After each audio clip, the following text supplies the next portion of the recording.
श्री कृष्ण कहते हैं, सीधे इंसान को कभी धोखा मत देना, क्योंकि सीधे इंसान का जवाब ऊपर वाला अलग तरीके से देता है। हर जलते दिए तले अंधेरा होता है, हर रात के पीछे सवेरा होता है। लोग डर जाते हैं मुसीबत देखकर, मगर हर मुसीबत के पीछे सफलता होती है। अपनी वर्तमान अप्रिय अवस्था से मुक्त होना चाहते हो तो अपनी मानसिक निर्बलता को दूर करो। मजबूत मन के साथ ही परिवर्तनशील निर्णय लिए जा सकते हैं। उस मनुष्य की ताकत का कोई मुकाबला नहीं कर सकता जिसके पास सब्र की ताकत होती है। गलत लोगों की हार उसी वक्त तय हो जाती है जब सही लोग अपने आप चुप हो जाते हैं। यह आवश्यक नहीं कि हर स्थान पर हम उत्तर दें। कुछ बातें हमें ईश्वर को ही सौंप देनी चाहिए, क्योंकि जब ईश्वर उत्तर देता है तो सारा संसार मौन होकर सुनता है। मन कभी सही सोचता है तो कभी गलत, क्योंकि आत्मा में प्यार का संस्कार भी है और नफरत का भी। जिस संस्कार को ज्यादा इस्तेमाल करोगे वही आपका स्वभाव बनता जाएगा। अब यह आपका चुनाव है, क्या आप प्यार चुनते हो या नफरत। नफरतों में क्या रखा है, मोहब्बत से जीना सीखो, क्योंकि यह दुनिया ना तो तुम्हारा घर है ना ही तुम्हारा ठिकाना। जब दिल में मैल, तबीयत में जिद और शब्दों में मुकाबला आ जाए तो यह तीनों जीत जाते हैं, मगर तब हारते हैं तो सिर्फ रिश्ते, मन चंचल होता है। यह इधर उधर भागता है और किसी कार्य की एकाग्रता का दुश्मन है। लेकिन यदि यह व्यक्ति के वश में हो जाए तो इससे अच्छा कोई मित्र नहीं। इसीलिए मन को एकाग्र करना जरूरी है, और मन को एकाग्र करने के लिए बस कम प्रयास और अभ्यास की जरूरत होती है। श्री कृष्ण कहते हैं, कोई भी मौका दे तो उसे धोखा मत देना, और कोई धोखा दे तो उसे दोबारा मौका मत देना। मिलावट का दौर है, हम में हां मिला दिया करो। संबंध लंबे समय तक टिके रहेंगे। आप कितने भी अच्छे हो, चाहे आप कितना भी अच्छा काम कर लो, पर एक बात हमेशा याद रखना, जो आपको गलत समझता है वह मरते दम तक आपको गलत ही समझेगा। भगवान इंसान की गलतियां माफ करता है, चालाकियां नहीं। जो होकर भी ना हो उसका होना कैसा। अगर रिश्ता बस नाम का हो तो फिर रोना कैसा। भगवान कहते हैं, मेरे लिए ना तो कोई घृणित है, ना कोई प्रिय, ना कोई मित्र है, ना ही कोई शत्रु, ना कोई निर्धन है और ना हो ई कोई धनी। बस जो भक्ति भाव के साथ मुझे याद करते हैं, मैं उनका हूं। और वह मेरे किसी भी व्यक्ति के अपने जीवन में सफल ना होने का सबसे मुख्य कारण होता है। जीवन में वही व्यक्ति सफल होता है जिसे खुद पर भरोसा हो। जिस व्यक्ति को खुद पर भरोसा नहीं होता वह कभी सफल नहीं हो सकता। एक बार दानवीर कर्ण ने भगवान श्री कृष्ण से अपनी व्यथा सुनाई और कहा, हे कृष्ण, जब मैं पैदा हुआ तब मेरी मां ने मुझे त्याग दिया। इसमें मेरा क्या अपराध था। द्रोणाचार्य ने मुझे शिक्षा देने से मना कर दिया क्योंकि वह मुझे क्षत्रिय नहीं मानते थे। इसमें भी मेरा क्या अपराध। और द्रौपदी के स्वयंवर में मुझे अपमानित किया गया क्योंकि मैं राज परिवार का हिस्सा नहीं हूं। भला इन सब में मेरा क्या अपराध था। जवाब में श्री कृष्ण ने कहा, हे कर्ण, जरा ध्यान से सुनो। जब मेरा जन्म हुआ तब मैं कारागार में था, और मेरे पैदा होते ही मेरी मृत्यु मेरी प्रतीक्षा कर रही थी। जिस रात मेरा जन्म हुआ था उस रात मुझे मेरे माता पिता से अलग हुआ, और मुझे हर वह काम करना था जो एक गरीब परिवार में करना होता है। गायों का गोबर मैं अपने हाथ से उठाता था। जब मैं चल नहीं सकता था तब मुझ पर प्राणघातक हमले किए गए। मुझे मारने की बार बार कोशिशें की गईं। मेरे पास बचपन में ना तो शिक्षा थी, ना ही महल, ना कोई गुरुकुल था, ना ही कोई विशाल सेना थी। लेकिन तब भी मेरे मामा मुझे उनका सबसे मोटा शत्रु मानते थे। मेरा भी जीवन कई चुनौतियों से गुजरा है। यह बात इतनी महत्वपूर्ण नहीं है कि जीवन में कितनी बार अपमानित होना होता रहा है, पर यह महत्वपूर्ण है कि आप उस अपमान का जवाब कैसे दे रहे हैं। आपके पास ज्ञान है जिसका आप इस्तेमाल कर रहे हैं या नहीं, और इन सब चुनौतियों को पार करके कैसे आप आगे जाते हैं, यह बात सबसे अधिक महत्वपूर्ण है। तकलीफों और दुख में सब्र से काम लिया करो, क्योंकि सोने को आग से आजमाया जाता है, और इंसान को तकलीफों और दुख से कभी यह मत सोचिए कि आप कुछ भी नहीं हैं, कभी यह भी मत सोचिए कि आप सब कुछ है। हमेशा यही सोचिए कि आप कुछ तो हैं जो बहुत कुछ कर सकता है। जिंदगी में शिकायत मत रखो। सोचो कि जो कुछ मिला बेहतरीन मिला और जो ना मिल सका तो बेहतर ही हुआ। जब जिंदगी में सुकून कम हो जाए तो प्रार्थना आओ का वक्त ज्यादा लो और ईश्वर से बात करो। अपने दुखों से निकलने का रास्ता उन्हीं से मांगो। भगवान तब भी आपकी प्रार्थना सुनते हैं जब आपके पास उनसे बोलने के लिए शब्द भी नहीं होते। एक बार एक गुरुजी गंगा किनारे स्थित किसी गांव में अपने शिष्यों के साथ स्नान कर रहे थे। तभी एक राहगीर आया और उनसे पूछा, महाराज, इस गांव में कैसे लोग रहते हैं? दरअसल मैं अपने मौजूदा निवास स्थान से कहीं और जाना चाहता हूं। गुरुजी बोले, जहां तुम अभी रहते हो वहां किस प्रकार के लोग रहते हैं?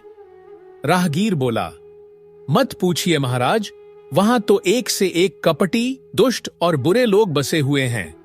गुरुजी बोले, इस गांव में भी बिल्कुल उसी तरह के लोग रहते हैं, कपटी, दुष्ट, बुरे।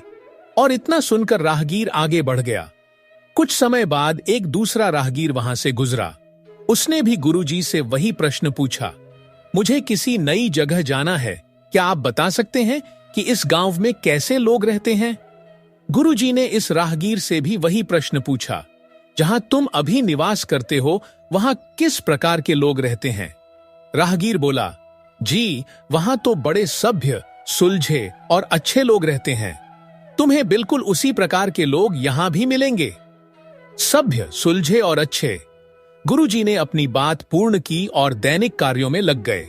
पर उनके शिष्य ये सब देख रहे थे और राहगीर के जाते ही उन्होंने पूछा, क्षमा कीजिएगा गुरुजी, पर आपने दोनों राहगीरों को एक ही स्थान के बारे में अलग अलग बातें क्यों बताई? गुरुजी गंभीरता से बोले, शिष्यों, आमतौर पर हम चीजों को वैसे नहीं देखते जैसी वे हैं, बल्कि उन्हें हम ऐसे देखते हैं जैसे कि हम खुद हैं। हर जगह हर प्रकार के लोग होते हैं। यह हम पर निर्भर करता है कि हम किस तरह के लोगों को देखना चाहते हैं। शिष्य उनके बात समझ चुके थे और आगे से उन्होंने जीवन में सिर्फ अच्छाइयों पर ही ध्यान केंद्रित करने का निश्चय किया। मित्रों, एक बार एक राजा बहुत दिनों बाद अपने बगीचे में सैर करने गया, पर वहां पहुंच उसने देखा कि सारे पेड़ पौधे मुरझाए हुए हैं। राजा बहुत चिंतित हुआ। उसने इसकी वजह जानने के लिए सभी पेड़ पौधों से एक एक करके सवाल पूछने लगा। ओक वृक्ष ने कहा, वह मर रहा है क्योंकि वह देवदार जितना लंबा नहीं है। राजा ने देवदार की ओर देखा तो उसके भी कंधे झुके हुए थे, क्योंकि वह अंगूर लता की भांति फल पैदा नहीं कर सकता था। अंगूर लता इसलिए मरी जा रही थी कि वह पन्ना थी, उलाब की तरह खिल नहीं पाती थी। राजा थोड़ा आगे गया तो उसे एक पेड़ नजर आया जो निश्चिंत था, खिला हुआ था और ताजगी में नहाया हुआ था। राजा ने उससे पूछा, बड़ी अजीब बात है, मैं पूरे बाग में घूम चुका हूं, लेकिन एक से बढ़कर एक ताकतवर और बड़े पेड़ दुखी हुई बैठे हैं, लेकिन तुम इतने प्रसन्न नजर आ रहे हो, ऐसा कैसे संभव है? पेड़ बोला, महाराज, बाकी पेड़ अपनी विशेषता देखने की बजाय स्वयं की दूसरों से तुलना कर दुखी हैं, जबकि मैंने यह मान लिया है कि जब आपने मुझे रोपित कराया होगा तो आप यही चाहते थे कि मैं अपने गुणों से इस बागीचे को सुंदर बनाऊं। यदि आप इस स्थान पर ओक, अंगूर या गुलाब चाहते तो उन्हें लगवाते। इसीलिए मैं किसी और की तरह बनने की बजाय अपनी क्षमता के अनुसार श्रेष्ठतम बनने का प्रयास करता हूं और प्रसन्न रहता हूं। मित्रों, हम अक्सर दूसरों से अपनी तुलना कर स्वयं को कम आंकने की गलती कर बैठते हैं। दूसरों की विशेषताओं से प्रेरित होने की बजाय हम अफसोस करने लगते हैं कि हम उन जैसे क्यों नहीं हैं। भगवान ने सबको अलग अलग बनाया है। सूर्य का काम अलग है, चंद्रमा का अलग और पेड़ पौधों का अलग। सृष्टि में सभी का कार्य निर्धारित है, न किसी का काम छोटा है और न किसी का बड़ा। सभी का कार्य उसकी जगह उपयुक्त ही है। अतः दूसरों अच्छे कार्य से प्रेरणा लीजिए, परंतु उसका अंध अनुसरण ना कीजिए। सदैव प्रसन्न रहिए। जो प्राप्त है पर्याप्त है। जिसका मन मस्त है उसके पास समस्त है। मनुष्यों में अहंकार विनाश का मूल कारण है। धन, बल, यौवन, इस संसार में जिस किसी भी वस्तु से भी जो व्यक्ति परिपूर्ण है और इस वस्तु का अहंकार अगर उन्हें हो गया तो विनाश का भी कारण वही होगा। कलयुग में मनुष्य को कर्मों का फल उनके कर्मों के हिसाब से मिलेगा। कोई ऐसा पाप है जो मन से नहीं हो, केवल तन से हो? किसी भी क्रिया की शुरुआत पहले मन से ही होती है। मन ही आपके संपूर्ण कर्मों का कारक भी है और कर्ता भी। ऐसे में मानसिक कर्म भी कर्मों की श्रेणी में ही आते हैं। और यदि मानसिक कर्म भी कर्म है तो इसके फल भी है। आप किसी के लिए दुआ करते हैं, किसी को आशीर्वाद देते हैं, यह सब अच्छे कर्म है। हर समय किसी को बद्दुआ, किसी को कोसना, किसी के विषय में बुरा सोचना, यह सब बुरे कर्म हैं। अब कोई व्यक्ति सदैव मन से बुरा सोचे, चाहे वह कर कुछ न पाए, तो क्या आपकी नजरों में वह एक अच्छा इंसान है क्या? आपके विचार ही आपके आसपास का वातावरण का निर्माण कर आपको फल देते हैं। अच्छे विचार सकारात्मक परिस्थिति, तो बुरे विचार नकारात्मक परिस्थिति का निर्माण करते हैं। यही परिस्थितियां आपको अपने मानसिक कर्मों का फल देती है। यह सुख दुख की स्थिति मानसिक ही तो है। सदैव बुराई सोचने वाला इंसान क्या ही आपने जीवन में खुशियां लाएगा। ईश्वर ने आपको विकसित मन दिया है सोचने को। ईश्वर ने विकसित बुद्धि दी है निर्णय लेने के लिए। ईश्वर ने बहुत ही विकसित चित्त दिया है स्मृतियों के लिए। और ईश्वर ने अहम तत्व दिया है आपकी मशल मेमोरी और अपने आप को जानने के लिए कि आप कौन हैं। अब आप कोई काम करने जाते हैं तो उस काम करने इच्छा आपके मन में उठती है। फिर आपकी स्मृति बताती है कि पहले आपने ऐसा किया था तो कैसा अनुभव हुआ था। फिर आपकी बुद्धि निर्णय लेती है कि वह उस काम को करे या न करे। अब कोई भी काम आप अपनी वासनाओं के प्रभाव में आकर करते हैं कि अपनी बुद्धि को विवेक की कसौटी पर कस कर करते हैं। यदि वासनाएं हावी हैं तब आपकी बुद्धि निश्चयात्मक निर्णय ले ही नहीं पाएगी। और यदि विवेक के द्वारा बुद्धि निर्णय लेगी तो बुरे कामों को समर्थन ही नहीं देगी। अब आते हैं कि ईश्वर आपके काम में ही हस्तक्षेप क्यों नहीं करता। तो पहला हस्तक्षेप तो उसने आपको बुद्धि और विवेक देकर कर ही दिया है। दूसरे, ईश्वर यदि हर क्रिया में हस्तक्षेप करने लग जाए तो प्रकृति का व्यवहार ही रुक जाएगा। आप ही सोचिए, ईश्वर किसकी रक्षा करे? जब हिरन घास चर रही है तो घास की, जब शेर शिकार करने जा रहा हो हिरन का तब हिरन की। प्रकृति में संतुलन है, केवल उस संतुलन को मनुष्य अपनी वासनाओं के कारण अव्यवस्थित कर रहा है। महापुरुषों का मानना है कि जब हम किसी के घर जाते हैं तो खाली हाथ नहीं जाना चाहिए। ऐसे ही जब हम भगवान के घर जाते हैं तो उनके घर भी हमें कुछ कुछ लेकर जाना चाहिए। तो वह चीज वस्तु तो नहीं ले जा सकते। इसीलिए उचित कर्म करें। कहा जाता है कि हमारे कर्म नरक के शिकारी कुत्तों के समान हमारा पीछा करते हैं। सिर्फ इंसान को ही नहीं, अवतार को भी कर्मफल भोगना ही पड़ता है। रामावतार में भगवान ने वृक्ष के पीछे से बाली को बाण मारा था। कृष्ण अवतार में एक शिकारी जो बाली का ही पुनर्जन्म था, भगवान कृष्ण के पैर के तलवे में बनी आकृति को भूलवश हिरण की आंख समझ बैठा और उसने उनके पैर में बाण मार दिया। पास में आने पर उसे अपनी भूल का पता चला तो वह भगवान कृष्ण के चरणों में गिरकर क्षमा याचना करने लगा। भगवान ने उसे ढांढस बंधाते हुए कहा कि वह किसी प्रकार का खेद न करे, यह तो मेरा ही कर्म फल था जो आज कट गया। संभव है कुछ लोग तर्क करें कि यदि कर्म फल भोगना ही पड़ेगा तो भगवान की भक्ति से क्या लाभ। भगवान की भक्ति से हमारे पुराने कर्म सरलता से कट जाते हैं, क्योंकि भगवान हमारे मन को ऐसी अवस्था में ले जाते हैं कि यद्यपि हम कर्म फल से मिलने वाले कष्ट तो भोगते हैं पर उनकी अनुभूति हमें ना के बराबर होती है। एक तरह से भगवान हमें मार्फिन का इंजेक्शन लगा देते हैं। फल की चिंता मत करो, आसक्त मत हो जाओ कि क्या होगा क्या नहीं होगा। फल पर ध्यान रहने से काम ही ठीक से ना हो पाएगा। इरादा करे, उद्देश्य रखे, फिर आगे की बात छोड़ के अपने काम में फल की चिंता किए बिना लग जाए। भगवान गौतम बुद्ध ने कहा कि प्राणी स्वयं अपने कर्मों के स्वामी हैं। वे अपने कर्मों की ही विरासत पाते हैं, अपने कर्मों से ही उत्पन्न होते हैं और अपने कर्मों के बंधन में बंधते हैं। उनके कर्म ही उनके शरणदाता हैं। कर्म जैसे शुभ अशुभ होंगे, परिणाम भी वैसे ही शुभ अशुभ होंगे और उनके अनुसार ही भोग भोगेंगे। जो कुछ हमें भोगना पड़ता है वह हमारे ही किए का फल है। हम जैसा चाहें वैसा भविष्य बना सकते हैं। कर्म का विवेचन करने पर ज्ञात होता है कि उसके उद्गम के भी 3 स्थान हैं, मन, वचन और कर्म। मनसा वाचा कर्मणा, मानसिक वाचिक और कायिक शारीरिक। कायिक जो कर्म कायिक है, सामान्यता उसे ही प्रधानता दी जाती है क्योंकि वहीं दिख पड़ता है, जैसे किसी को मारना या शारीरिक यातना पहुंचाना आदि। एक डॉक्टर या वैद्य और एक हत्यारे का उदाहरण लें। दोनों ही शस्त्र का प्रयोग करते हैं। दोनों के शारीरिक कर्मों से एक निर्दोष व्यक्ति को पीड़ा होती है, उसकी मृत्यु भी हो सकती है, परंतु डॉक्टर को कोई दोष नहीं देता, हत्यारे को दंड मिलता है। क्यों? छुंकैना था। री का प्रयोग करते समय डॉक्टर और हत्यारे की मनोभावना में अंतर था। एक की इच्छा उपकार करने की थी और दूसरे की अपकार की।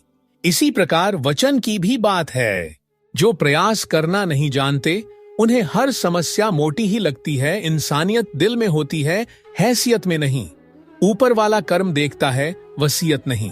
अगर कठिन मेहनत आपका हथियार है तो सफलता आपकी गुलाम हो जाएगी। मेरा कर्म ही मेरा, ऐसा मानकर काम करने वाला व्यक्ति कभी हारता नहीं। उम्र में चाहे कोई मोटा हो या छोटा हो, वास्तव में महान तो वही है जिसके दिल में सबके लिए प्रेम, स्नेह और सम्मान की भावना हो। इच्छाओं का भी अपना चरित्र होता है। खुद के मन की हो तो बहुत अच्छी लगती है, दूसरों के मन की हो तो बहुत खटकती है। श्री कृष्ण कहते हैं, व्यक्ति को सदैव बुराई से बचकर रहना चाहिए। अगर कोई बुरा कर्म करता है तो वह कर्म आपको अपने जीवन में ही भोगना पड़ता है। जिस प्रकार गाय का बच्चा झुंड में भी अपनी मां को ढूंढ लेता है, ठीक उसी प्रकार कर्म का फल आपको हजारों की संख्या में भी ढूंढ लेगा। ईश्वर कण कण में निवास करते हैं। छोटे से छोटे जीव के हृदय में भी ईश्वर का वास होता है। उस जीव को कष्ट का अनुभव होना ईश्वर को कष्ट का अनुभव कराता है। अर्थात किसी भी जीव को कष्ट देकर आप अपने ईश्वर को खुश कैसे देख सकते हैं? अपनी जिंदगी को जंगल के उस पौधे की तरह बनाओ जो हर परिस्थिति में मस्ती में झूमता रहे।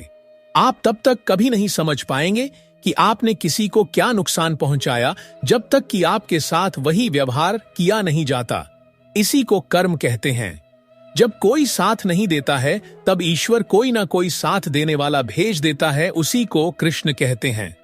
परिवर्तन ही प्रकृति का नियम है। इसलिए जो पीछे छूट गया, उसका शोक मनाने की जगह जो आपके पास है, उसका आनंद उठाना सीखिए। किसी से किसी भी तरह की प्रतिस्पर्धा की आवश्यकता नहीं है। आप स्वयं में जैसे हैं, एकदम सही है। स्वयं को स्वीकारें। जीवन मिलना भाग्य की बात है, मृत्यु होना समय की बात है, परंतु मृत्यु के बाद भी लोगों के हृदय में जीवित रहना, यह तो अपने कर्मों की बात है। आपकी नियत से ईश्वर खुश होते हैं और दिखावे से इंसान। कृष्ण कहते हैं, जो आपका है वह आपका ही रहेगा, चाहे उसे छीनने के लिए सारा संसार ही क्यों न लग जाए। इसलिए जो जा रहा है उसे जाने दो। वह आज रुक भी गया तो कल चला ही जाएगा। हम किसी के काबिल नहीं, इसलिए दूर रहने लगे हो। जो हमारे बिना खुश है, हम उन्हें सताया नहीं करते। कोशिश करो कि दोगले लोगों से गहरा संबंध मत रखो, क्योंकि जब यह नाराज होते हैं तो सीधा आपके सम्मान पर वार करते हैं। अकेले रहना मूर्खों और नकारात्मक लोगों के बीच रहने से हर हाल में बेहतर है। सब कुछ किताबों से सीखने को नहीं मिलता, कुछ मतलबी लोगों से भी बहुत कुछ सीखने को मिलता है। गलती उसी से होती है जो मेहनत से काम करता है, वरना कई लोगों की जिंदगी तो दूसरों की बुराई खोजने में ही खत्म हो जाती है। इज्जत इंसान की नहीं होती, जरूरत की होती है। जरूरत खत्म तो इज्जत भी खत्म। चिंता उतनी ही करिए जितने में काम हो जाए, उतनी नहीं कि जिंदगी ही बर्बाद हो जाए। आप अपने शब्दों को चाहे जितनी भी समझदारी से बोलिए, लेकिन सुनने वाला अपनी योग्यता और अपने मन के विचारों के अनुसार ही उसका मतलब निकालता है। यकीन करो, जो तुम्हें भूल चुका है वह भी याद करेगा। बस उसके मतलब के दिन आने दो। याद रखना कि मुश्किलें देने वालों से मोटा होता है। मुश्किलों से निकालने वाला अगर यह बात समझ में आ जाए तो मुश्किलें ज्यादा दिन टिकती नहीं। मेहनत करो, क्योंकि मेहनत से शरीर तंदुरुस्त, दिमाग साफ, दिल उदार और जेब भरी रहती है। विपत्ति में धैर्य, वैभव में दया और संकट में सहनशीलता ही श्रेष्ठ व्यक्ति के लक्षण है। हमें क्या करना है और कैसे करना है, इसका बेहतर फैसला करने के लिए सबसे पहले यह जानना बहुत जरूरी होता है कि हम कहां हैं और किधर जा रहे हैं। हिम्मत करनी है तो चुनौतियों को स्वीकार करो। सफलता तुम्हारे कदम चूमेगी, बस प्रयास करो। लोग तुम्हारी बुराई करते हैं तो वह करेंगे चाहे तुम अच्छा करो या बुरा, इसीलिए शांत रहकर अपना कर्म करते रहो। निंदा से मत घबराओ, निंदा उसी की होती है जो जिंदा है, तारीफ तो सिर्फ मरने के बाद ही होती है।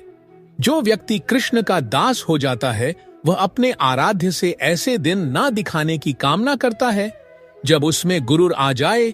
वह तो कृष्ण का सेवक बनकर ही जीवन को सफल बनाना चाहता है।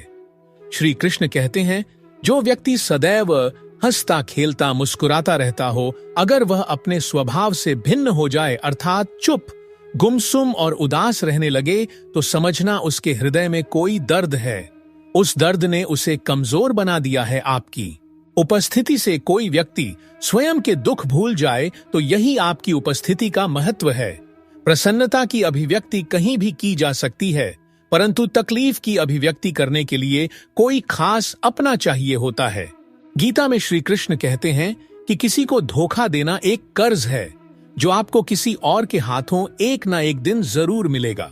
गीता के लिखा है कि समय का चक्र बहुत तेज चलता है, इसीलिए ना तो अपने बल का अहंकार करें और ना ही अपने धन का।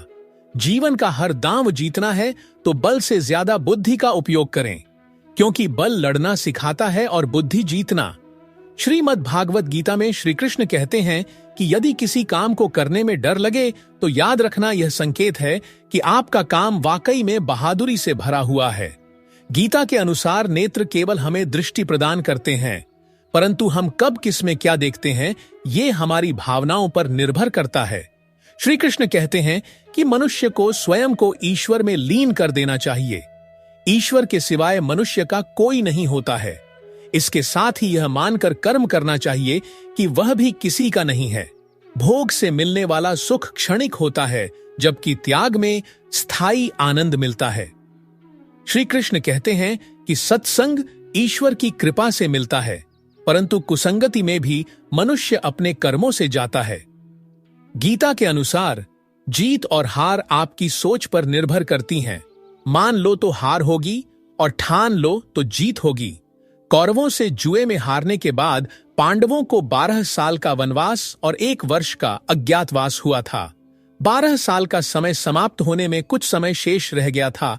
तत्पश्चात अज्ञातवास का आरंभ होना था। 5 पांडव द्रौपदी के साथ जंगल में छुपने का स्थान ढूंढ रहे थे। तभी शनिदेव की नजर इन सब पर गई। शनिदेव को इनकी परीक्षा लेने का विचार आया। उन्होंने सोचा, देखा जाए इन सब में सबसे समझदार कौन है। शनिदेव ने अपनी माया से जंगल में सुंदर महल का निर्माण किया। उस महल के चारों कोने पूर्व, पश्चिम, उत्तर और दक्षिण किसी को भी हैरान करने वाले थे। महल को देखते ही भीम का मन इस महल को देखने के लिए उत्सुक हो उठा और वे इस महल के अंदर जाने लगे। तभी दरबान बने शनिदेव ने उन्हें रोक लिया और कहा, आप तभी इसके अंदर जा सकते हैं जब आप मेरी सारी शर्तों को पूरा करेंगे। पहली शर्त, महल के चारों कोनों में से आप एक ही कोना देख सकते हैं। दूसरी शर्त, महल में जो देखोगे उसकी सार सहित व्याख्या करनी होगी और अगर व्याख्या नहीं कर सके तो कैद कर लिए जाओगे। सारी शर्तें भीम ने स्वीकार कर ली और अंदर चले गए। अंदर पहुंचकर उन्होंने 3 कुएं देखे। इसमें एक सबसे बड़ा था और 2 छोटे कुएं थे। जब बड़े कुएं का पानी उछलता था तो बराबर के दोनों कुएं भर जाते थे, लेकिन जब छोटे कुएं में पानी उछलता तो बड़े कुएं का पानी आधा ही रह जाता। जैसे ही भीम बाहर निकलने लगे तब दरबान ने कुओं का मतलब पूछा तो भीम नहीं बता पाए।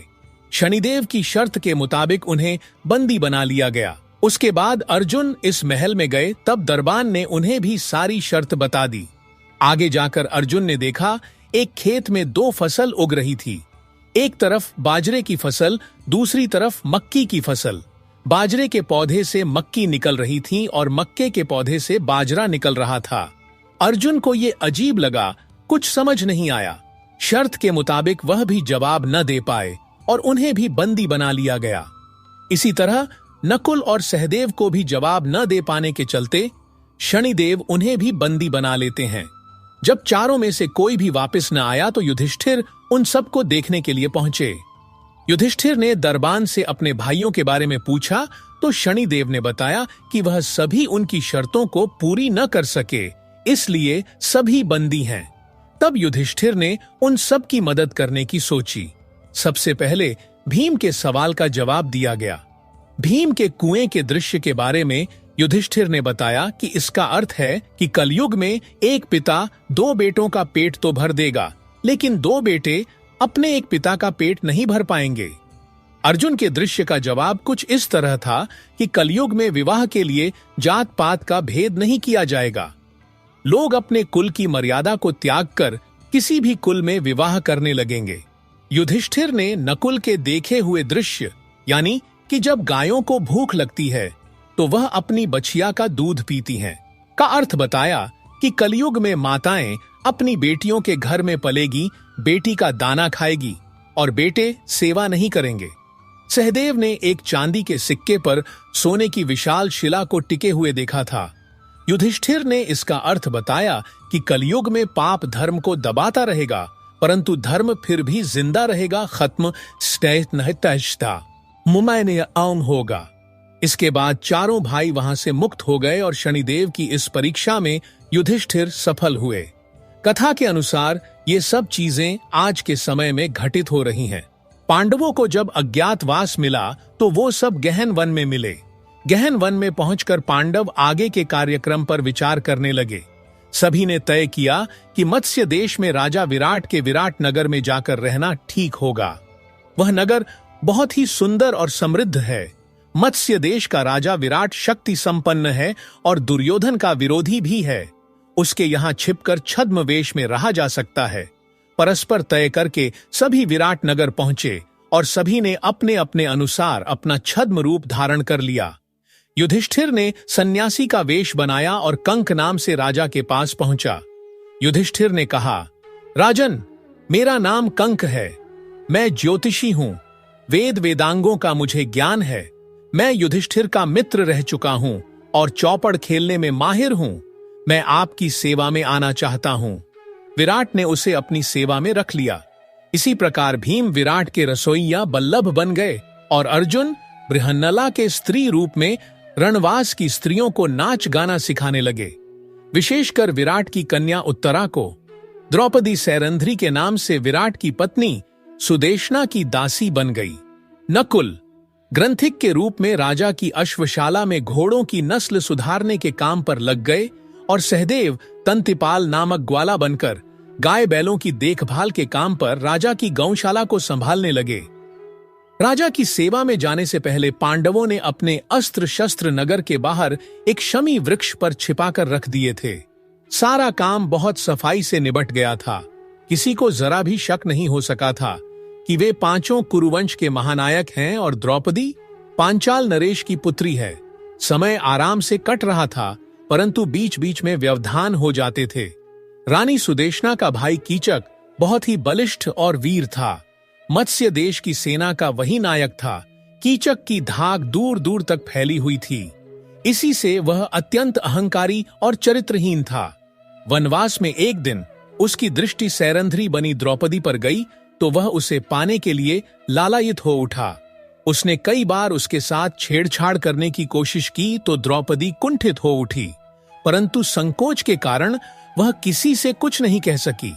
अपनी इच्छा पूर्ति के लिए पहले कीचक ने अपनी बहन सुदेशना का सहारा लिया पर कामयाब नहीं हो सका।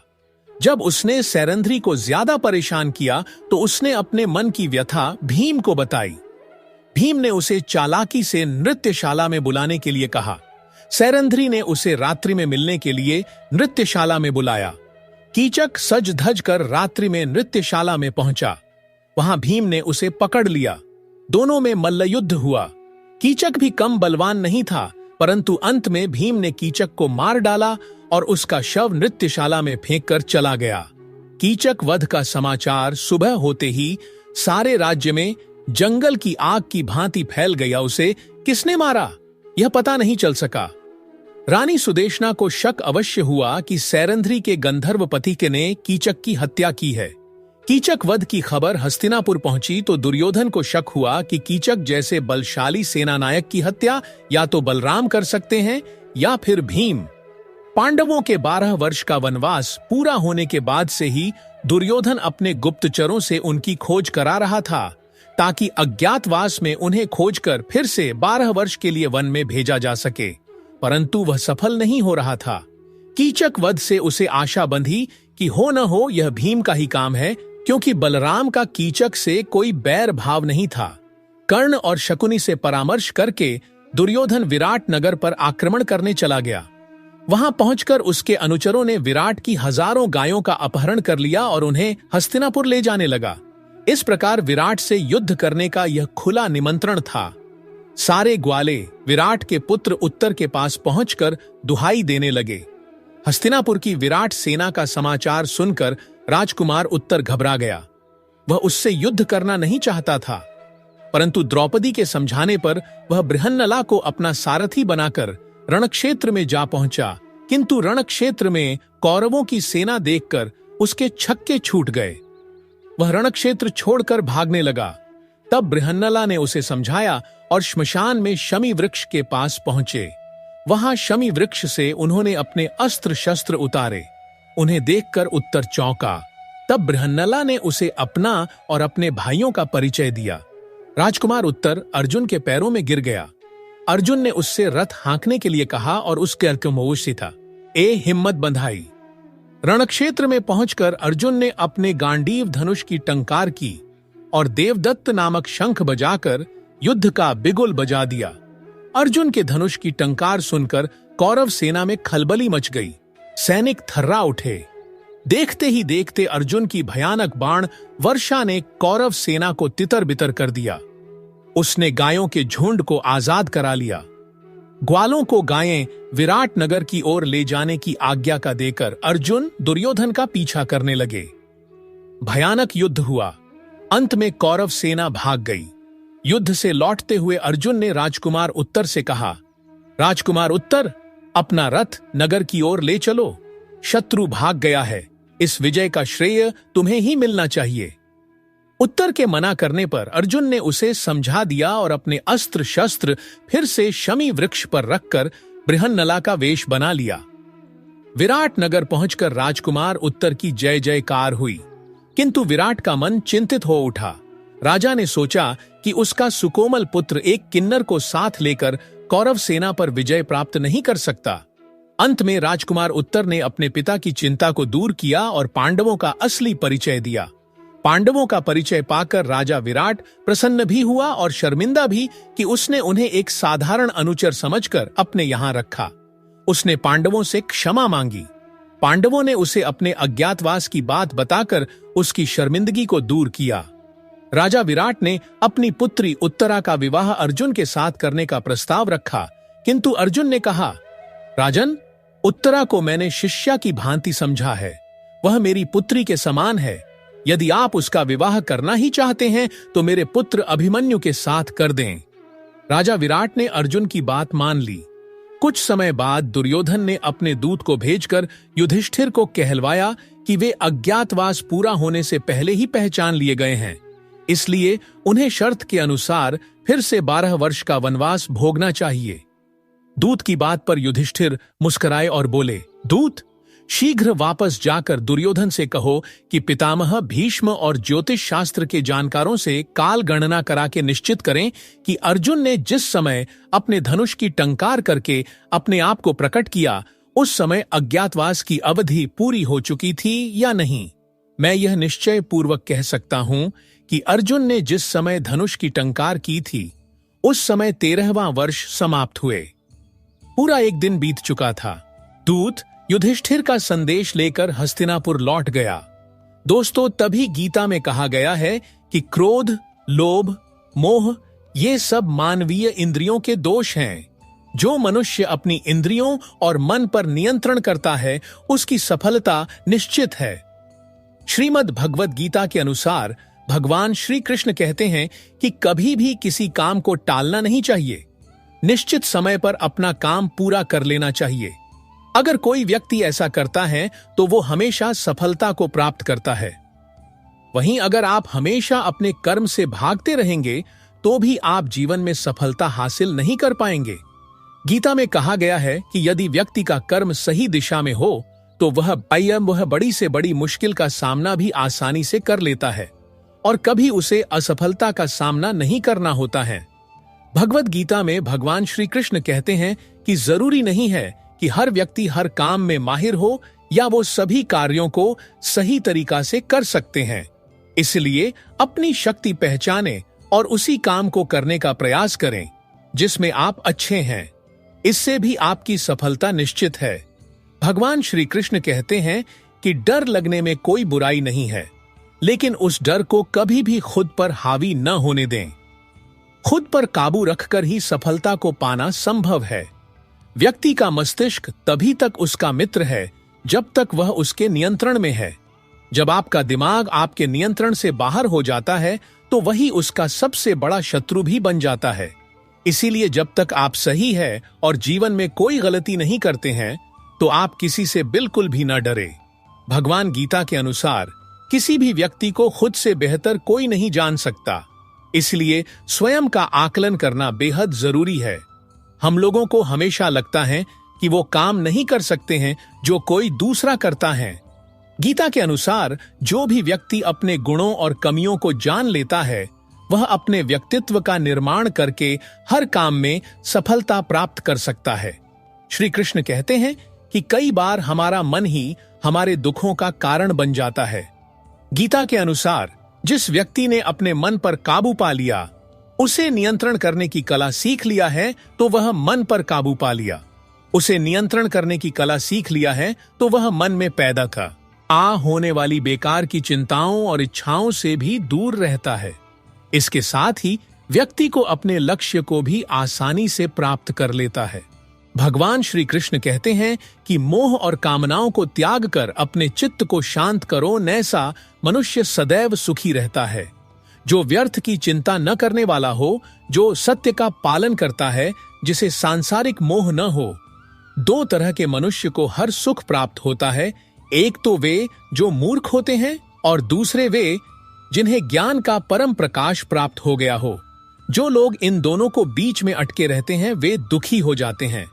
जो व्यर्थ में ही अपने आप को दुखी करता है वह अपना सब कुछ नष्ट कर लेता है। जो दूसरों के सुख और धन को देखकर जलन की भावना नहीं रखते हैं, विद्वानों का आदर करते हैं, धर्म के उपदेश को किसी भी स्थान से सुनते हैं, जो अपने रास्ते स्वयं बनाते हैं, आलस्य नहीं करते हैं, अपना सारा काम समय पर करते हैं, ऐसे मनुष्य सुख के भागी बनते हैं। दोस्तों, आप सभी ने अपने जीवन में एक कहावत तो सुनी ही होगी, एक चुप 100 को हराए, एक चुप 100 को सुख दे जाए। और इसलिए हम कई बार चुप रहते हैं, मौन रह जाते हैं, क्योंकि यह सच भी है कि एक मूर्ख व्यक्ति के सामने मौन रहने से अच्छा उत्तर और कुछ भी नहीं हो सकता। परंतु जीवन में सदैव चुप रहना उचित नहीं होता है। गीता में कहा गया है, जहां पाप का बल ज्यादा हो रहा हो, जहां छल कपट हो रहा हो, वहां पर मौन रहने से अधिक गंभीर अपराध और कुछ नहीं हो सकता। कभी कभी हम सबके जीवन में एक समस्या अवश्य आती है कि हम किसी ताकतवर के समक्ष मौन हो जाते हैं। ऐसा क्यों? उसकी ताकत से बचने के लिए हम मौन रह जाते हैं। मानते हैं कि ऐसा करने से हम एक विवाद से बच जाते हैं, हो सकता है कि एक संघर्ष से भी बच जाते हों, परंतु ऐसा बचाव देर सबेर एक मोटे संघर्ष को जन्म दे देता है। हमारा मौन रहना अनजाने में उस व्यक्ति का समर्थन बन जाता है और वह अपने आप को और अधिक शक्तिशाली अनुभव करने लगता है। यहीं से हमारा दमन प्रारंभ हो जाता है। एक के बाद एक हम अन्याय में अनचाहे रूप से सम्मिलित होते चले जाते हैं, जो आगे चलकर मोटे टकराव का कारण बनता है। तो फिर इसका उपाय क्या है? यह समझने के लिए यह जानना आवश्यक है कि ऐसी कौन सी बात है जो विरोध करने से रोकती है।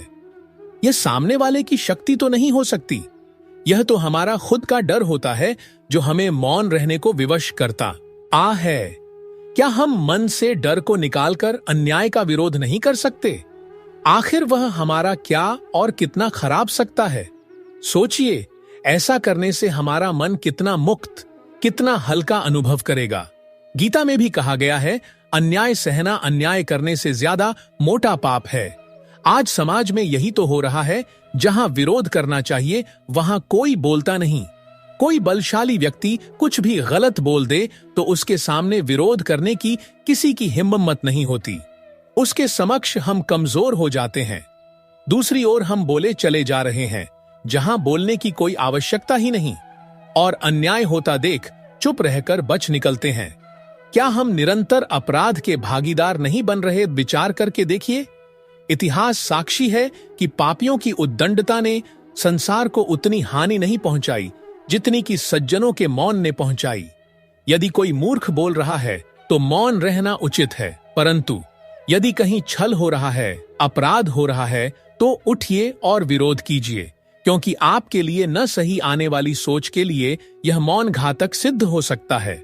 चुप रहना समझदारी है, पर मौन रहकर अन्याय सहना अपराध है।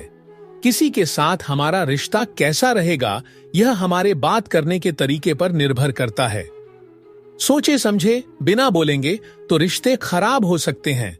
कभी कभी कुछ परिस्थितियां ऐसी बन जाती हैं जब रिश्तों के लिए मौन रहना ज्यादा बेहतर रहता है। मौन रहना एक साधना की तरह है, लेकिन सोच समझकर बोलना एक कला है। अगर आप फिजूल की बातें करना अपनी दिनचर्या से हटा दे तो आप सकारात्मक और ऊर्जावान महसूस करेंगे। बोलकर सारा संदेह खत्म कर देने से अच्छा है चुप रहकर बेवकूफ समझा जाना। अज्ञान की सबसे मोटी संपत्ति है मौन, और जब वह इस रहस्य को जान जाता है तब अज्ञान नहीं रहता। मौन नींद की तरह है, वह विवेक को ताजा रखता है। वाणी का वर्चस्व रजत है, किंतु मौन कंचन है। अपनी सफलता के सफर में निकलने से पहले अपने बस्ते में शांति और धैर्य को जरूर रख लेना। मौन रहकर मैं अन्य लोगों की कमियों को सुन लेता हूं और अपनी कमियों को छिपा लेता हूं। जब कुछ कहने को हो तभी कहिए, अगर कुछ कहना चाहते हो तब मत कहिए। बेतुकी बातों का सबसे बेहतर जवाब ना देना है। सवाल का जवाब शांति से मिलता हो। बहस करने से जवाब खो जाता है। अगर बहस करने वालों में एक व्यक्ति शांत रहे तो बहस कभी नहीं हो सकती। शरीर का शोर सुनाई दे जाता है, कभी आराम से बैठकर आत्मा की भी सुनो। मौन निद्रा के सदृश है, यह ज्ञान में नई स्फूर्ति पैदा करता है। सही जगह और सही वजह पर बोलना जरूरी है, वरना चुप रहना ही बेहतर है। यदि तुम चाहते हो कि लोग तुम्हें तुम्हारी वास्तविक योग्यता से अधिक योग्य व्यक्ति समझे तो कम बोलो। बुद्धिमानी की बात कहने की अपेक्षा बुद्धिमान प्रतीत होना अधिक आसान है। कब और कहां मौन रहना है, अगर इंसान यह सीख ले तो उसके जीवन की आधी समस्याएं अपने आप ही खत्म हो जाएंगी। अगर तुम अच्छे मैं अच्छा तो यहां बुरा कौन है? दूसरों की गलती पर खुदा और अपनी गलती पर सारा जहां मौन है। मौन रहकर मैं अन्य लोगों की कमियों को सुन लेता हूं और अपनी कमियों को छिपा लेता हूं। मौन रहना कोई आसान कार्य नहीं है, इसके लिए भी साहस और धैर्य की आवश्यकता होती है। मौन क्रोध का दमन करने में व्यक्ति की जितनी सहायता करता है उतना अन्य कोई नहीं सहायता करता है। मुझे कभी इसका खेद नहीं हुआ कि मैं मौन क्यों रहा, परंतु इसका खेद अनेक बार हुआ कि मैं बोल क्यों गया। मैंने लंबे समय से माना है कि चुप्पी नुकसान का उपाय है। मौन खाली नहीं है, यह उत्तरों से भरा है। जब आप अकेले होते हैं तो आप नाराज नहीं हो सकते। अनुभव हमें सिखाता है कि मौन लोगों को सबसे ज्यादा डर है। सत्य दुख देता है, लेकिन मौन मार देता है। लोग अपनी आत्मा का सामना करने से बचने के लिए कुछ भी करेंगे। मौन रहकर आप कई समस्याओं से दूर रह सकते हैं। विधाता ने मौन को अज्ञानता का आवरण बनाया है। यह ज्ञानियों की सभा में अज्ञानियों का आभूषण है। मौन में शब्दों की अपेक्षा अधिक शक्ति होती है। अगर आप दूसरों के विचारों पर नियंत्रण पाना चाहते हैं तो सर्वप्रथम अपने विचारों पर नियंत्रण करिए। अपने विचारों पर नियंत्रण करने का सबसे आसान तरीका है कम बोलना या मौन रहना। इस दुनिया में वह इंसान सबसे ज्यादा सुखी और समृद्ध होता है जो क्रोध आने पर खुद को मौन रख सके। जिन्हें आपको गलत ही समझना है वह लोग आपके मौन का भी गलत अर्थ निकाल ही लेंगे। विधाता की अदालत में वकालत बहुत ही न्यारी है। खामोश रहिए, कर्म कीजिए, सबका मुकदमा जारी है। यदि किसी प्रश्न का उत्तर आपको पता नहीं है तो ऐसे में मौन रहना ही बुद्धिमानी है। कभितायत है ई मौन रहकर देखो, इससे भी चमत्कार होता है। सही और जरूरत भर जो बोलते हैं। जब आपको नहीं पता कि किसी विशेष अवसर पर क्या कहना है या आपको किसी विशेष घटना के बारे में केवल आधा अधूरा ज्ञान है, तो ऐसे अवसर पर भी आपको चुप रहना चाहिए। ऐसा व्यक्ति जो आधा अधूरा ज्ञान होने के बाद भी उस विषय पर बात करता है, वह अक्सर उपहास का पात्र बन जाता है। ऐसे व्यक्ति को कोई भी गंभीरता से नहीं लेता है। केवल वही व्यक्ति अपनी बात प्रभावी ढंग से रख सकता है जिसे उस विशेष घटना या विषय का गहरा ज्ञान हो। इसीलिए यहां वहां से प्राप्त आदि अधूरी जानकारी के आधार पर कभी भी लोगों को समझाने की कोशिश नहीं करनी चाहिए।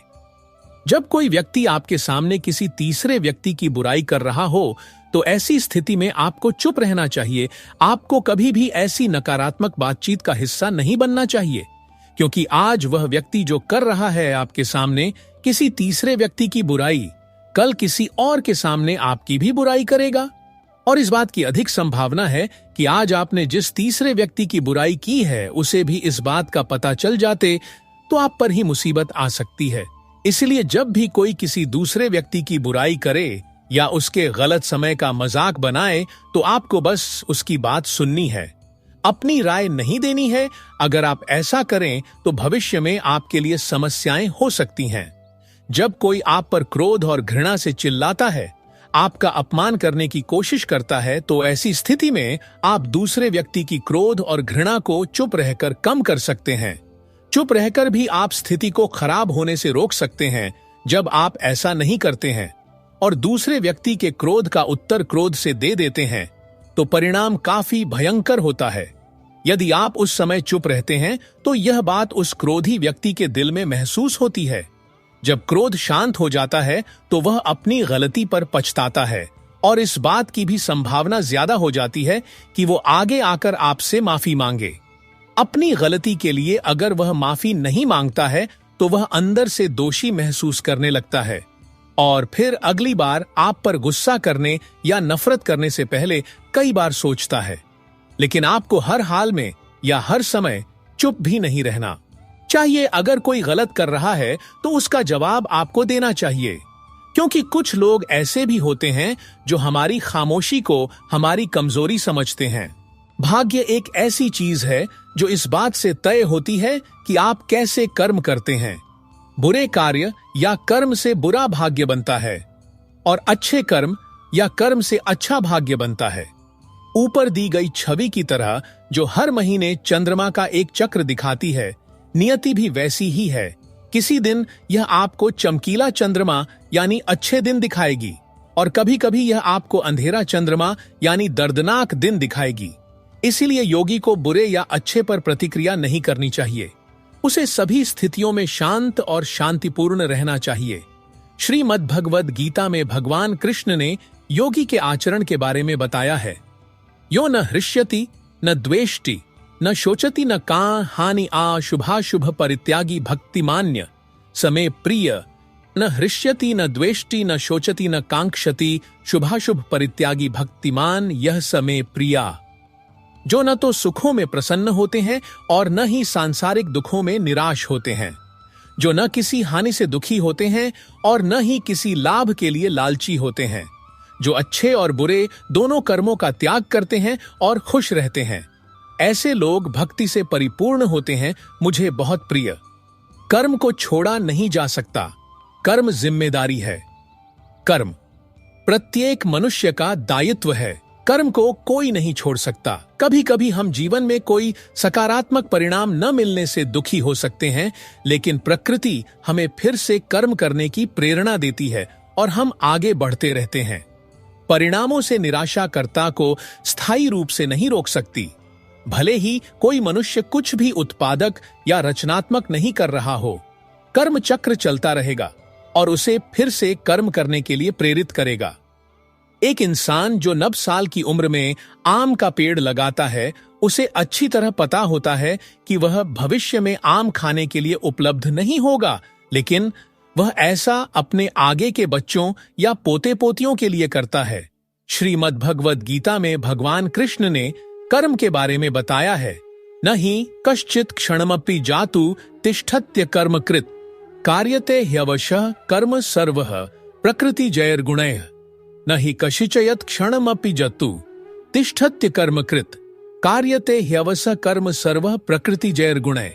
मनुष्य कर्म करने से मुक्त नहीं हो सकता, क्योंकि प्रकृति और गुण कर्म करने की बाध्यता और दबाव देते हैं। कर्म का परिणाम निश्चित होता है, कर्म फल देता है, कर्म का फल अवश्य मिलता है, लेकिन समय हमारे हाथ में नहीं होता। हम केवल कर्म कर सकते हैं, परंतु फल का समय निश्चित नहीं कर सकते। कर्म करना एक पत्थर फेंकने के समान है, जो प्रकृति के नियम के कारण कहीं न कहीं अवश्य गिरेगा। एक बार जब आप पहले ही वह पत्थर फेंक चुके हैं, तो आप केवल परिणामों की प्रतीक्षा कर सकते हैं। श्रीमद् भगवद गीता में भगवान कृष्ण ने ज्ञान योग और कर्म योग के बारे में बताया। न कर्मणामरंभं नैष्कर्म्यं पुरुषोश्नुते न च संन्यास देव सिद्धिं समधिगच्छति न कर्मम अनारंभन नैष्कर्म्यम पुरुषोश्नुते न च संन्यासाद एव सिद्धिं समाधिगच्छति। कर्म भी मुक्ति का एक मार्ग है। जीवन और मृत्यु के चक्र से मुक्ति को मोक्ष कहा जाता है।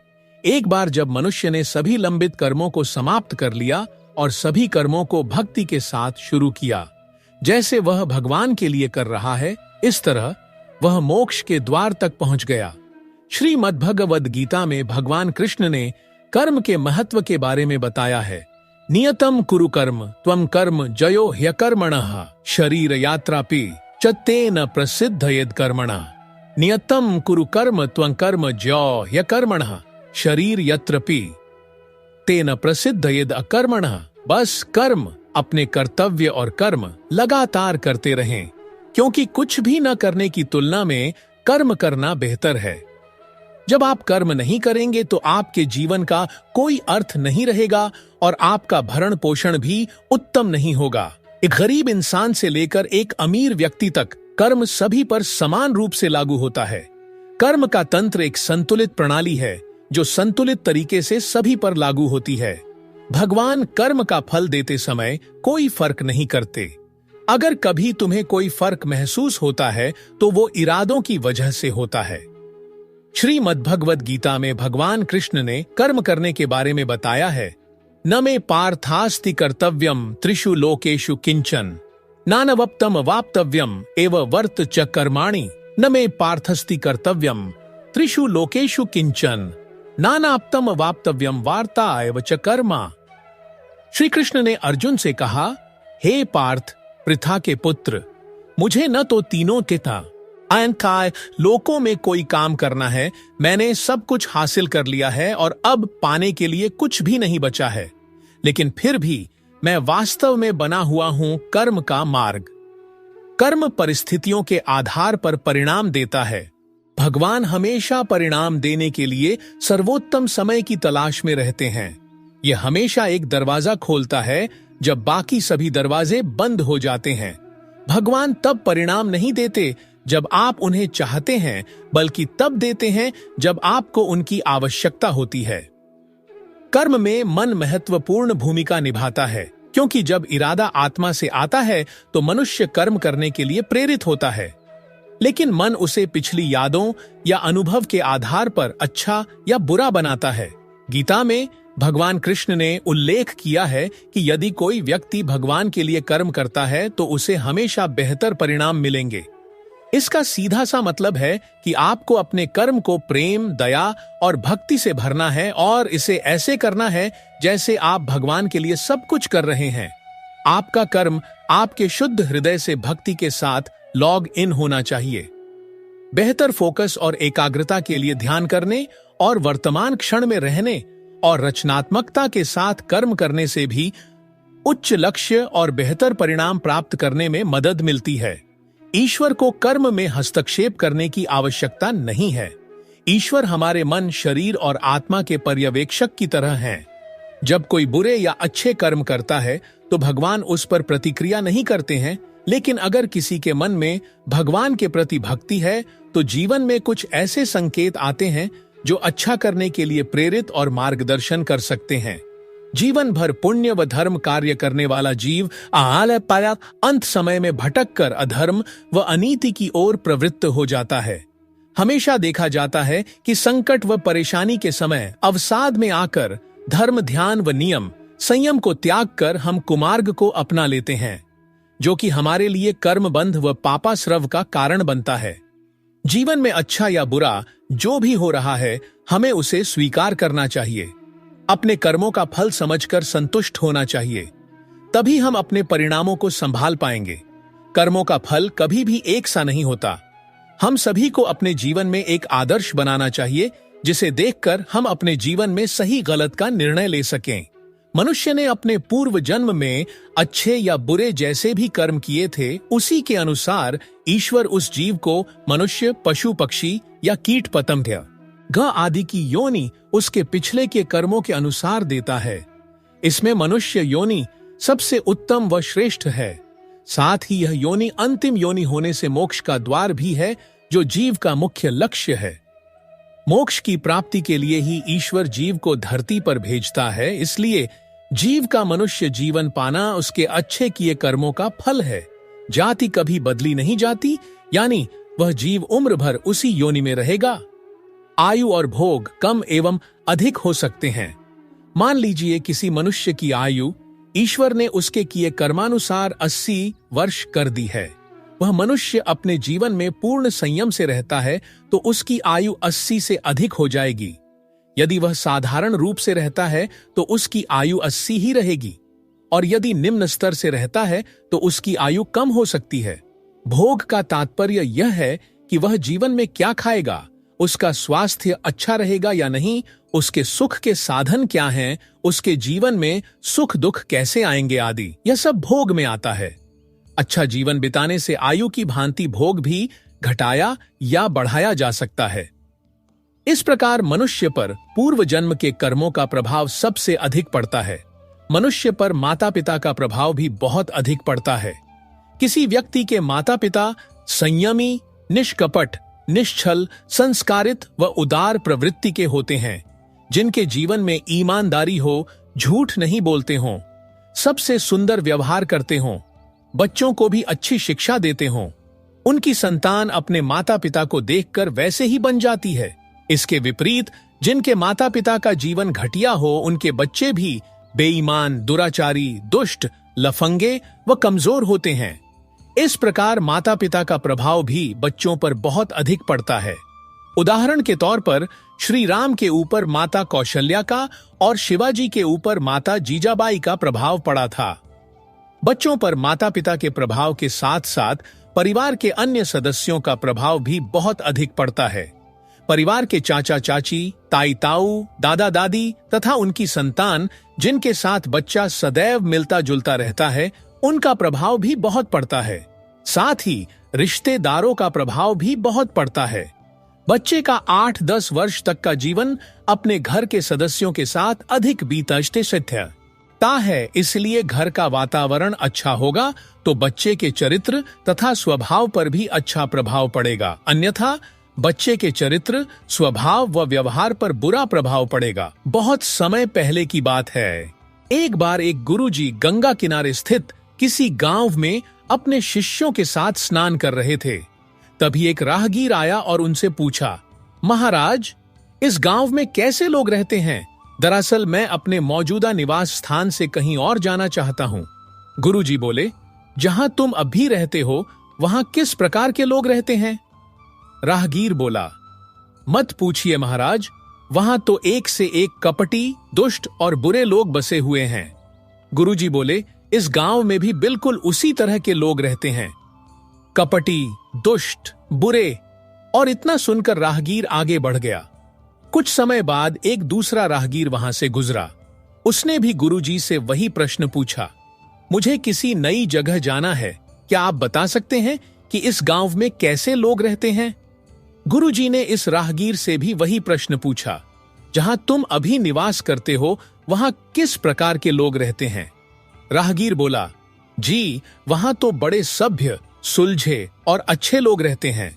तुम्हें बिल्कुल उसी प्रकार के लोग यहां भी मिलेंगे, सभ्य, सुलझे और अच्छे। गुरुजी ने अपनी बात पूर्ण की और दैनिक कार्यों में लग गए। पर उनके शिष्य ये सब देख रहे थे और राहगीर के जाते ही उन्होंने पूछा, क्षमा कीजिएगा गुरुजी, पर आपने दोनों राहगीरों को एक ही स्थान के बारे में अलग अलग बातें क्यों बताई? गुरुजी गंभीरता से बोले, शिष्यों, आमतौर पर हम चीजों को वैसे नहीं देखते जैसी वे हैं, बल्कि उन्हें हम ऐसे देखते हैं जैसे कि हम खुद हैं। हर जगह हर प्रकार के लोग होते हैं। यह हम पर निर्भर करता है कि हम किस तरह के लोगों को देखना चाहते हैं। शिष्य उनके बात समझ चुके थे और आगे से उन्होंने जीवन में सिर्फ अच्छाइयों पर ही ध्यान केंद्रित करने का निश्चय किया। मित्रों, एक बार एक राजा बहुत दिनों बाद अपने बगीचे में सैर करने गया, पर वहां पहुंच उसने देखा कि सारे पेड़ पौधे मुरझाए हुए हैं। राजा बहुत चिंतित हुआ। उसने इसकी वजह जानने के लिए सभी पेड़ पौधों से एक एक करके सवाल पूछने लगा। ओक वृक्ष ने कहा, वह मर रहा है क्योंकि वह देवदार जितना लंबा नहीं है। राजा ने देवदार की ओर देखा तो उसके भी कंधे झुके हुए थे, क्योंकि वह अंगूर लता की भांति फल पैदा नहीं कर सकता था। अंगूर लता इसलिए मरी जा रही थी कि वह पन्ना थी, उलाब की तरह खिल नहीं पाती थी। राजा थोड़ा आगे गया तो उसे एक पेड़ नजर आया जो निश्चिंत था, खिला हुआ था और ताजगी में नहाया हुआ था।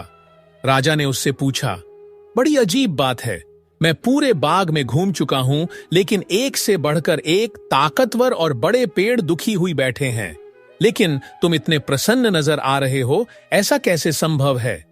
पेड़ बोला, महाराज, बाकी पेड़ अपनी विशेषता देखने की बजाय स्वयं की दूसरों से तुलना कर दुखी हैं, जबकि मैंने यह मान लिया है कि जब आपने मुझे रोपित कराया होगा तो आप यही चाहते थे कि मैं अपने गुणों से इस बागीचे को सुंदर बनाऊं।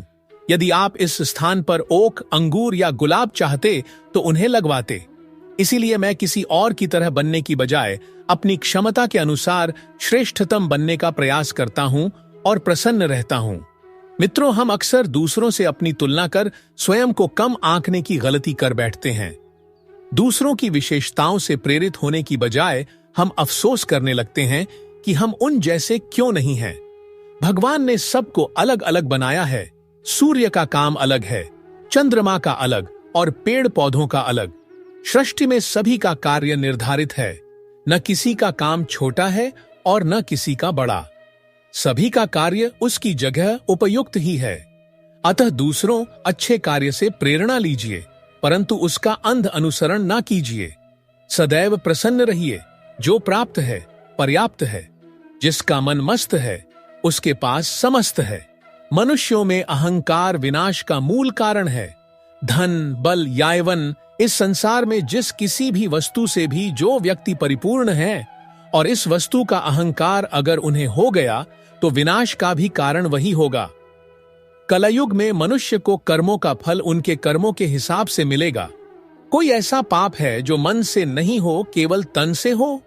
किसी भी क्रिया की शुरुआत पहले मन से ही होती है। मन ही आपके संपूर्ण कर्मों का कारक भी है और कर्ता भी। ऐसे में मानसिक कर्म भी कर्मों की श्रेणी में ही आते हैं, और यदि मानसिक कर्म भी कर्म है तो इसके फल भी है। आप किसी के लिए दुआ करते हैं, किसी को आशीर्वाद देते हैं, यह सब अच्छे कर्म है। हर समय किसी को बद्दुआ, किसी को कोसना, किसी के विषय में बुरा सोचना, यह सब बुरे कर्म हैं। अब कोई व्यक्ति सदैव मन से बुरा सोचे, चाहे वह कर कुछ न पाए, तो क्या आपकी नजरों में वह एक अच्छा इंसान है क्या? आपके विचार ही आपके आसपास का वातावरण का निर्माण कर आपको फल देते हैं। अच्छे विचार सकारात्मक परिस्थिति, तो बुरे विचार नकारात्मक परिस्थिति का निर्माण करते हैं। यही परिस्थितियां आपको अपने मानसिक कर्मों का फल देती है। यह सुख दुख की स्थिति मानसिक ही तो है। सदैव बुराई सोचने वाला इंसान क्या ही आपने जीवन में खुशियां लाएगा। ईश्वर ने आपको विकसित मन दिया है सोचने को। ईश्वर ने विकसित बुद्धि दी है निर्णय लेने के लिए। ईश्वर ने बहुत ही विकसित चित्त दिया है स्मृतियों के लिए, और ईश्वर ने अहम तत्व दिया है आपकी मशल मेमोरी और अपने आप को जानने के लिए कि आप कौन हैं। अब आप कोई काम करने जाते हैं तो उस काम करने इच्छा आपके मन में उठती है, फिर आपकी स्मृति बताती है कि पहले आपने ऐसा किया था तो कैसा अनुभव हुआ था। फिर आपकी बुद्धि निर्णय लेती है कि वह उस काम को करे या न करे। अब कोई भी काम आप अपनी वासनाओं के प्रभाव में आकर करते हैं कि अपनी बुद्धि को विवेक की कसौटी पर कस कर करते हैं। यदि वासनाएं हावी हैं, तब आपकी बुद्धि निश्चयात्मक निर्णय ले ही नहीं पाएगी, और यदि विवेक के द्वारा बुद्धि निर्णय लेगी तो बुरे कामों को समर्थन ही नहीं देगी। अब आते हैं कि ईश्वर आपके काम में ही हस्तक्षेप क्यों नहीं करता।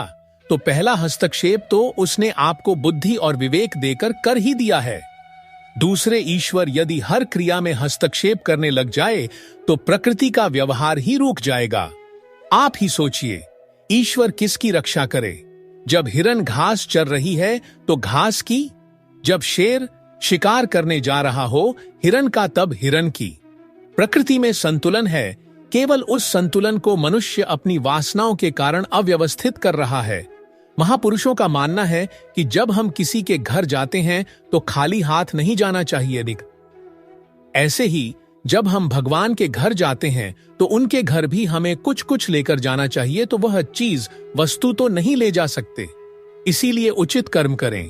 कहा जाता है कि हमारे कर्म नरक के शिकारी कुत्तों के समान हमारा पीछा करते हैं। सिर्फ इंसान को ही नहीं, अवतार को भी कर्मफल भोगना ही पड़ता है। रामावतार में भगवान ने वृक्ष के पीछे से बाली को बाण मारा था। कृष्ण अवतार में एक शिकारी जो बाली का ही पुनर्जन्म था, भगवान कृष्ण के पैर के तलवे में बनी आकृति को भूलवश हिरण की आंख समझ बैठा और उसने उनके पैर में बाण मार दिया। पास में आने पर उसे अपनी भूल का पता चला तो वह भगवान कृष्ण के चरणों में गिरकर क्षमा याचना करने लगा। भगवान ने उसे ढांढस बंधाते हुए कहा कि वह किसी प्रकार का खेद न करे, यह तो मेरा ही कर्म फल था जो आज कट गया। संभव है कुछ लोग तर्क करें कि यदि कर्म फल भोगना ही पड़ेगा तो भगवान की भक्ति से क्या लाभ। भगवान की भक्ति से हमारे पुराने कर्म सरलता से कट जाते हैं, क्योंकि भगवान हमारे मन को ऐसी अवस्था में ले जाते हैं कि यद्यपि हम कर्म फल से मिलने वाले कष्ट तो भोगते हैं, पर उनकी अनुभूति हमें ना के बराबर होती है। एक तरह से भगवान हमें मार्फिन का इंजेक्शन लगा देते हैं। फल की चिंता मत करो, आसक्त मत हो जाओ कि क्या होगा क्या नहीं होगा। फल पर ध्यान रहने से काम ही ठीक से ना हो पाएगा। इरादा करे, उद्देश्य रखे, फिर आगे की बात छोड़ के अपने काम में फल की चिंता किए बिना लग जाए। भगवान गौतम बुद्ध ने कहा कि प्राणी स्वयं अपने कर्मों के स्वामी हैं। वे अपने कर्मों की ही विरासत पाते हैं, अपने कर्मों से ही उत्पन्न होते हैं और अपने कर्मों के बंधन में बंधते हैं। उनके कर्म ही उनके शरणदाता हैं। कर्म जैसे शुभ अशुभ होंगे, परिणाम भी वैसे ही शुभ अशुभ होंगे और उनके अनुसार ही भोग भोगेंगे। जो कुछ हमें भोगना पड़ता है वह हमारे ही किए का फल है। हम जैसा चाहें वैसा भविष्य बना सकते हैं। कर्म का विवेचन करने पर ज्ञात होता है कि उसके उद्गम के भी 3 स्थान हैं, मन, वचन और कर्म। मनसा वाचा कर्मणा, मानसिक वाचिक और कायिक शारीरिक। कायिक जो कर्म कायिक है, सामान्यता उसे ही प्रधानता दी जाती है क्योंकि वहीं दिख पड़ता है, जैसे किसी को मारना या शारीरिक यातना पहुंचाना आदि। एक डॉक्टर या वैद्य और एक हत्यारे का उदाहरण लें। दोनों ही शस्त्र का प्रयोग करते हैं। दोनों के शारीरिक कर्मों से एक निर्दोष व्यक्ति को पीड़ा होती है, उसकी मृत्यु भी हो सकती है, परंतु डॉक्टर को कोई दोष नहीं देता, हत्यारे को दंड मिलता है। क्यों? छुंत्याना था। री का प्रयोग करते समय डॉक्टर और हत्यारे की मनोभावना में अंतर था। एक की इच्छा उपकार करने की थी और दूसरे की अपकार की। इसी प्रकार वचन की भी बात है।